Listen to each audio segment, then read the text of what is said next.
All right. So the talk, as I said, is for a time such as this. And it's really about God's answer to prayers. So as we said, so many times we pray when something comes up and we have no idea how God answers the prayer. You know, sometimes we don't see any answer. We don't see any change. And then sometimes we see nothing. And then all of a sudden, God changes huge amounts at the last minute. It's almost like God forgot for ages and then woke up and went, oh, yeah, that's right, I was going to do this. So today I wanted to talk about how God answers prayers, because in one story in the Bible, we're actually given this little window into the background of what happens. So that's what I want to talk about today. God's unseen and yet powerfully moving on our behalf. And I want to use the example of war. So it's something we see everywhere at the moment. So we're seeing it in Ukraine, in Gaza, and now with the TV everywhere, we can see all the different parts of it. We see all the destruction. We see people forced out of their homes, the heartbreak, and we feel like we're witnessing something new, but actually this has been going on since Cain and Abel's time. But this is going to echo some story that we've heard about long ago, where people faced the same kind of destruction and they called out to God for help. So I want to take you back for a long time ago, a nation that was struggling under the weight of oppression. A good example of this nation would be looking at Iraq today. So Iraq has been, had some people come in and invade it. It wasn't their country anymore. They were ruled by some other people who were in their country. They even had a puppet, government, but really they're ruled and governed by somebody else. So this is the kind of thing that's happened many times over the years. So in this position, you can picture these families, their cities all smashed up. They've got no homes anymore. The city's reduced to rubble. The streets and the marketplaces that were always used to be so vibrant and busy are all just empty now. There's sadness everywhere. The mothers are holding on to their children. The few fathers that are still alive after being wiped out can't do anything. They're just hopeless. They're in hopelessness. And there's no one left to defend them. The army's gone. They've been wiped out completely. They've got no strength to fight back. They've got no resources to fight back. All they can do is pray. But while they're praying, it just seems empty. They're praying in an empty street. And it just doesn't seem like they're getting any response at all.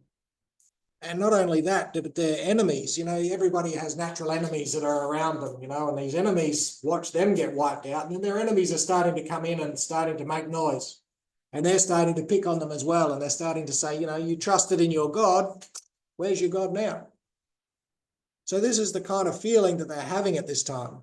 And it's not very good, They keep praying and yet everything keeps getting worse.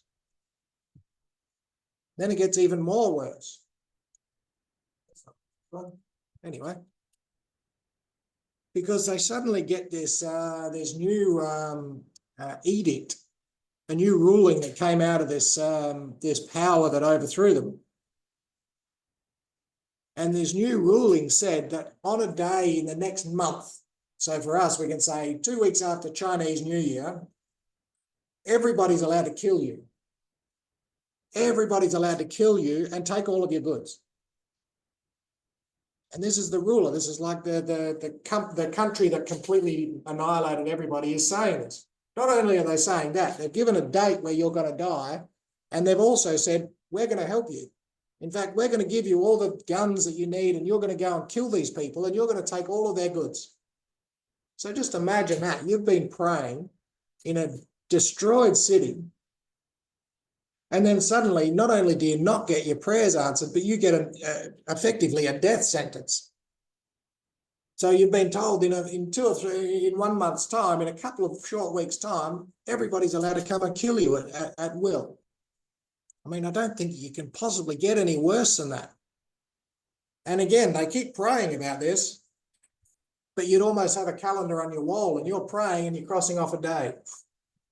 And then you pray again and nothing happens again, and you cross off another day, and you can see you're getting closer and closer to your death. And they keep praying. Nothing's happening. They don't see anything. God's obviously forgotten them. Something's happened. This God that they believed in for so long is not answering their prayers at all. So every time they pray, they kind of get a bit more weak, and their hope fails a little bit more each time. But then, suddenly, out of the blue, only a few days before they're about to die, it all changes. So suddenly, out of nowhere, this same ruler that told them that they were going to get killed has now brought out a new edict that says, not only does he promise to protect you, but he's actually now assigning soldiers to come and protect you. So he's the guy that said everyone should kill you on this one day. And now he said, oh no, now I'm going to put my soldiers in front of you and they're going to protect you. Not only that, but if anybody attacks them, I'm going to attack them. So it came out of nowhere. You know, they're in a destroyed city, everything's getting worse, and God is not listening. And then suddenly it changes. Now, we don't know what happened. Normally in our prayers, we have no idea how this happened. And we think God is this magician who suddenly just said, oh yeah, I forgot. Wow, lucky I caught it in time. Here, let's do this. But that's not what happened at all. So,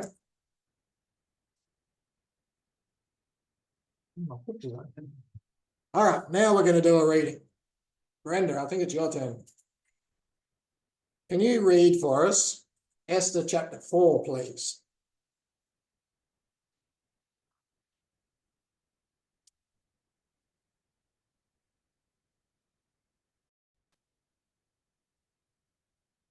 All right, so thanks for that reading. So now we can see from where we get the story, and now we can contextualize, you know, what we've been talking about. But this is the story of this has actually happened. And I was telling you the story of the people from back in Jerusalem's perspective. They didn't know what was happening. They had no idea all of this that God was preparing in the background was there. So for those trapped in despair, this rescue must have felt like a miracle, complete and unexpected change. As this God suddenly remembered, oh yeah, that's right, clicked his fingers and it happened. But that's not how God works. They don't understand what God's been doing behind the scenes for many years in preparation for this moment.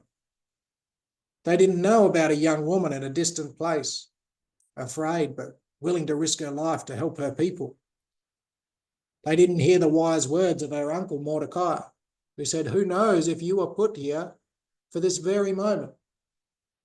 And he was open with that. He didn't know, but he had that faith. So this is the story of Esther, a story that reminds us of something important, that even when we can't see him, God is always at work. He's never away from us. He hears our prayers, and even when we feel like God isn't answering our prayers, he responds in ways we can't ever predict. And he uses people he's prepared for just the right moment. So this story of Esther is a tiny window into how God works in the background, unseen by us. All we see is the answer to our prayer. We don't see how God is working. So we always see this. We often feel that God is silent, like our prayers go up and they hit an empty wall. Imagine that's how the people in this story felt, those back in Jerusalem. They had no idea over what was happening. Their whole world had fallen apart and it was just getting worse. And it seemed like God had forgotten all these promises that he gave to his people. He was nowhere to be found. But the Bible shows us this amazing thing, that even when we can't see him, even when he feels distant, God's always working. So in Esther's story, the people couldn't see what's happening in the background. They weren't even in the same country as these occurrences. And it's quite possible they didn't even know that they had a queen that was a Jewess as a queen. Nobody knew. Even Haman didn't know that the queen was a Jewess. So they probably didn't have any clue. To them, there was no signs of God's help, no prophet to bring comfort, no miracle that was being seen. And yet suddenly it was fixed. God wasn't doing nothing. He was working through one woman's bravery and one man's faith. So when Mordecai urged Esther to act, I love these words because it reveals how deep his trust was. He says to her, "For even if you remain silent right now, relief and deliverance for the Jews will come from another place." So he trusted God absolutely. But then he also said, "But who knows whether you have come to your royal position for a time such as this?" And that's where we get the title of our talk this morning, for a time such as this. How do we know that God hasn't prepared us for a time such as this? And Esther wasn't asked to do a miracle. Esther wasn't asked to pick up a sword and defend her people. She was just asked to do exactly what she could do. And that's what God prepared her for. So in the Bible, we see how God's help starts in ways we can't see, working through the bravery and obedience of normal, ordinary people. Some other really key examples in this. Think about Joseph. So his brothers sold him into slavery while he's sitting in that pit or sitting in an Egyptian prison. He would have been praying, and yet he would have got no answer to his prayer. In fact, everything kept getting worse. But God was preparing him not just to save Egypt, but his whole family. And when he looked back at it in Genesis 50, verse 20, he said to his brothers, "You intended me harm, but God intended it for good, to accomplish what is now being done, to the saving of many lives." So he could see through that. During that difficult time, it's tough. All you can do is have faith that God is there, that God is understanding and seeing and doing something. And then there's Moses. So God called him at the burning bush to lead Israel out of slavery. Yet, do you remember how many years it was that Moses ran away? It was 40 years. He got raised up in Pharaoh's house, and then for 40 years he was away. So for 40 years, people would have been sitting there under slavery, praying every day. It took 40 years for God to add to this, for this plan of God's to work out. But God was already working. God was preparing, in this case, Moses in the desert. In Exodus chapter 3, verse 7, it says, "I have indeed seen the misery of my people in Egypt, and I've heard them crying out because of their slave drivers, and I'm concerned about their suffering." So we look at things in our timeline, we've got to look at them in God's timeline. He hasn't forgotten us, and there are things working for us. So the pattern in these stories is clear. God often brings help through people. He uses ordinary men and women, puts them in the right place, prepares them for moments they can't even see. Esther didn't perform a miracle or speak as a prophet, but she stepped forward in faith, ready to be used by God, even when there was massive risk for her. So she could have been executed on the spot.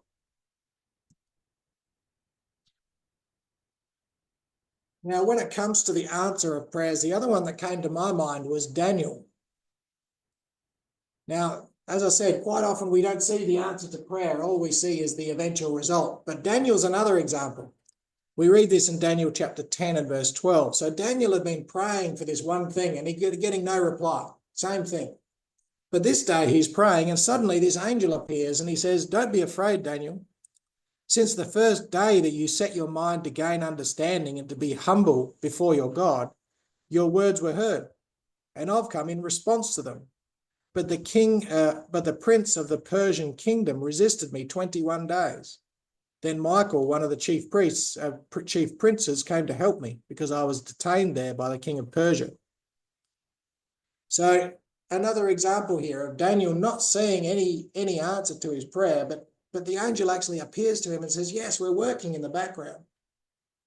Now, in Daniel's experience, we don't know what they were doing in the background, but we just get a very small picture here that God is actually working while it's unseen by us.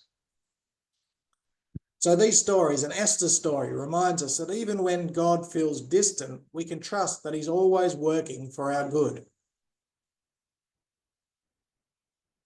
So what does this mean for us? Well, we always have that moment of decision. Are we going to step up? So it's natural to want to avoid difficult times. And when life gets hard, we always say, why me? What did I do to deserve this? I don't see anybody else going through something like this. But the Bible shows us that trials aren't just obstacles to go through, they're tools that God uses to prepare us for something greater. So think about Esther. She's an orphan now. She's a young woman living in exile far from her homeland. And yet through unexpected events, she suddenly becomes the queen of Persia, effectively the queen of the world at that time. At the time, I'm sure she didn't understand why. She was more thinking about her own salvation.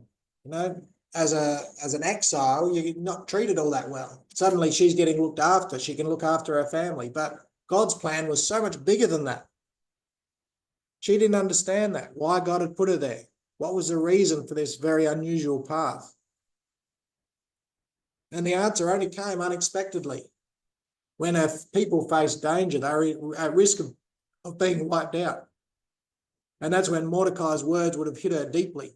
Who knows, but you have come to this royal position for a time such as this. And she took that on, and she risked her life based on those words. So her struggle, her journey, her position were all part of God's plan to prepare her for that critical moment. She was exactly where she needed to be, but it was up to her to act. So we see the same pattern in other parts of the Bible, and it's described there. Paul gives us this description and meaning. He says in 2 Corinthians chapter 1, verse 3-4, he said, praise be to God who comforts us in all of our troubles. Now, sometimes we just read that and take it on and say, oh, God is so comforting. That's fantastic.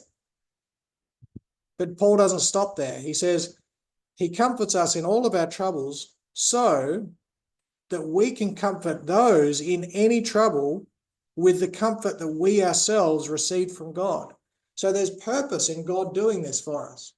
There's a purpose in God putting us through a trial, giving us comfort, because he's preparing us for something else. So Paul teaches that hardship isn't just about us. They're preparing us to support and encourage others who are going through similar challenges. So the struggles feel overwhelming, but it may be the preparation we need to help somebody tomorrow. And again, think about someone like Joseph in a pit, then in jail. No hope of any salvation there. It feels overwhelming at the time, but you just need to trust that this is part of God's plan and that God does love us. It's not always easy to see this in the middle of our pain. Esther probably didn't see herself as a hero. I'm sure she didn't. She was just one person, unsure, afraid. But God used her willingness to step forward to save an entire nation. That's all she needed to do, was to step forward. So God calls us to the same responsibility. He may be using our struggles to prepare us for something important. It could be comforting a friend or standing up for what's right. Whether it's big or small, it's our job to act when the moment comes. Jesus showed us the greatest example of that, his suffering, the rejection, the cross, all part of God's plan to bring salvation to the world. And he calls us to follow him in Matthew chapter 16, verse 24. Anyone who wants to be my disciple must deny themselves and take up their cross and follow me.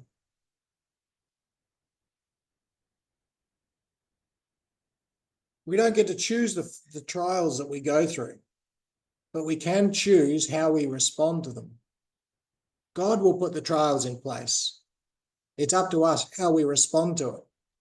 So like Esther, we can either let fear hold us back, or we can step forward with faith, trusting that God has placed us there and we're there for a reason.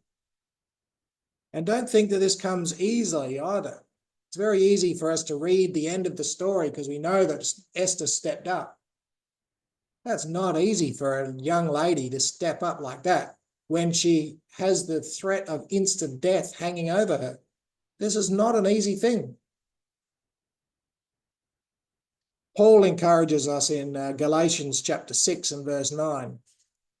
Let's not be weary in doing good, for at the proper time we will reap a harvest if we don't give up. So when we face challenges, remember this: God isn't wasting our pain. He's shaping us, refining us, preparing us for something we probably don't see. But when the time comes, it's going to be our turn to step forward, trusting that God has put us there for a time such as this.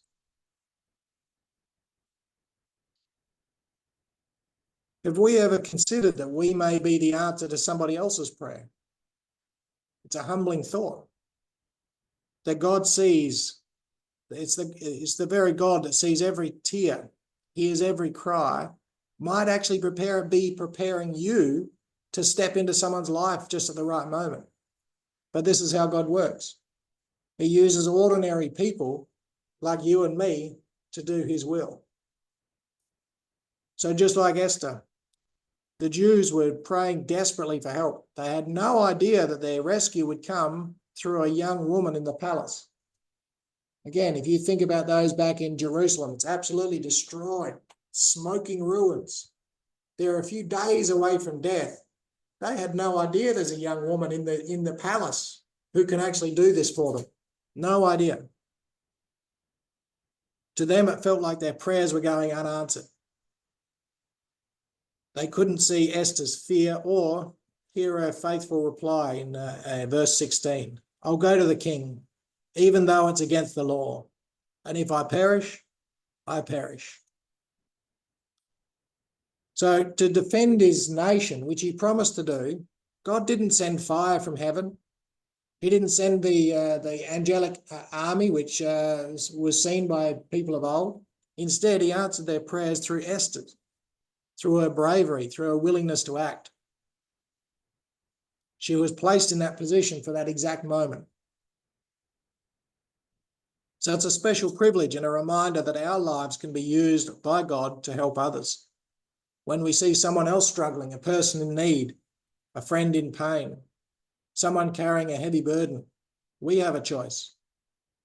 We can look away or we can step in, realizing that God might be calling us to act. And this is a decision to make.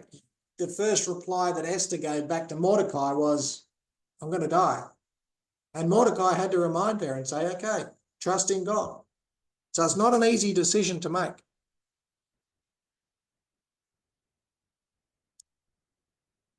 Sometimes the most important thing we can do is give our time, kindness, or simply being there to listen.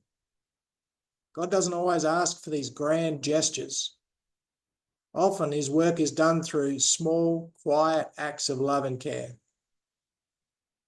We're reminded of that in Matthew chapter 25. You'll know the verse very well, where Jesus says, truly I tell you, whoever did this to one of the least of the brothers and sisters of mine, you did it for me.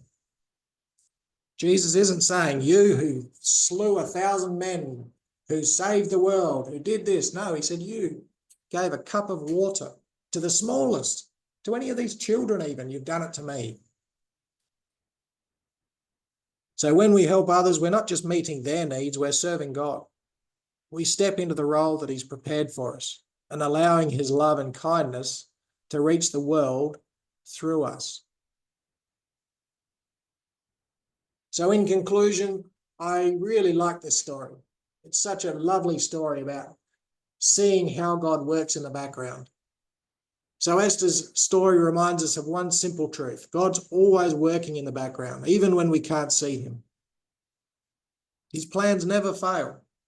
Like Mordecai said, if you don't step up, God will save them some other way. God's plans will always come. We fail, but God doesn't. So he places us exactly where we need to be to make a difference. But trust alone isn't enough. We also are called to act. So I think that's also an important one. Esther could have sat there and prayed about it and done nothing. Wouldn't have saved everybody. God would have acted in a different way. Esther needed to act. She was put in a position and she needed to do something. Like Esther, we do feel unsure or afraid. But God invites us to step forward in faith, knowing that he's placed us there for a reason. whether it's helping someone in need, offering a kind word, or standing up for what's right. Our actions matter to God in God's greater plan. So here's the challenge. Are we going to trust God and embrace the role that he's given to us? Now's the time to answer his call and step boldly into the presence that he has, the purpose that he has for us. Because who knows if God has prepared us for a time such as this.